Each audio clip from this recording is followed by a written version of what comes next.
Salut tout le monde, c'est Marcelin. Mais aujourd'hui on se retrouve pour une vidéo où je vais vous parler des pires modes qu'il y a eu en France, pas qu'en France d'ailleurs, parce qu'on n'est pas les seuls à être touchés par les modes de merde, hein, je vous rassure. Heureusement d'ailleurs, ce sera un peu chiant.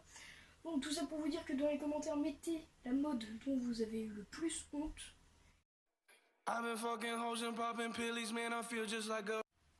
Oui, effectivement, je suis pas trop crédible en parlant de danse peu stylée, puisque il y a quelques années de ça, j'ai fait le dab. Bon, comme beaucoup de personnes, hein, c'est normal.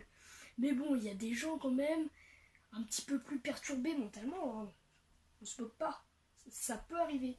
Ils continuent en 2019, ils persistent, voilà, ils veulent que ça reste. Non, ok. Alors déjà de une, si c'est Paul Pogba qui le fait pas, c'est moyennement stylé. Mais alors si tu le fais en 2019,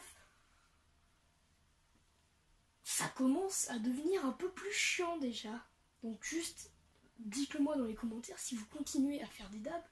Si vous le faites, arrêtez quoi, c'est tout, juste ça.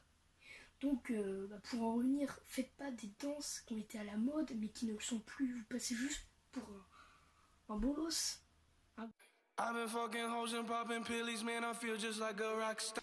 Les chaussettes dans les sandales, bon, c'est une mode un peu spéciale, hein, parce que du coup, par définition, une mode, c'est quelque chose qui a été stylé, qui ne l'est plus, donc ça a été à la mode.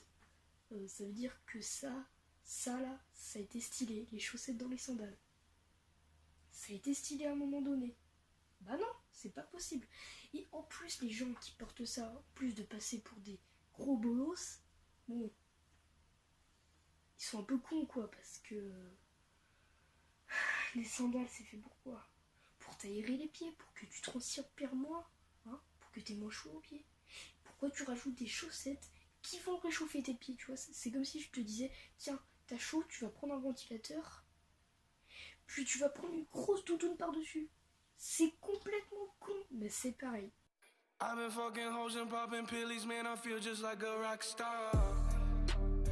Ah non mais franchement, la Fiat Multipla c'est un putain de délire. C'est-à-dire que le mec qui a créé la Fiat Multipla, je crois qu'il a aussi créé le Beluga. Ça là. C'est à peu près le même concept. Un bourrelet. Bon. Donc je pense que quand il a créé sa voiture, il devait soit avoir fumé, soit être au chiottes. C'est-à-dire que s'il était au chiottes, il s'est relevé et il a vu. Oh, la Fiat Multipla. S'il avait fumé, bah voilà, c'est tout, hein. Il avait fumé. Et tout ça pour dire que bah maintenant il y a des gens comme moi. Ils sont Fiat Multiplaophobes. C'est-à-dire que moi j'ai peur de la Fiat Multipla. Arrêtez de mettre des images de Fiat Multipla. Arrêtez s'il vous plaît. Et vraiment, moi je peux pas supporter une Fiat Multipla. C'est-à-dire que là, je prends sur moi, je le fais pour vous, de montrer des Fiat Multipla. Les amis, c'est déjà la fin de cette vidéo, donc si t'as aimé, lâche un gros pouce bleu, abonne-toi, c'est important. Il faut que tu t'abonnes si tu veux d'autres vidéos de ce type, et dis-le dans les commentaires si tu veux d'autres vidéos de ce type, ça me ferait super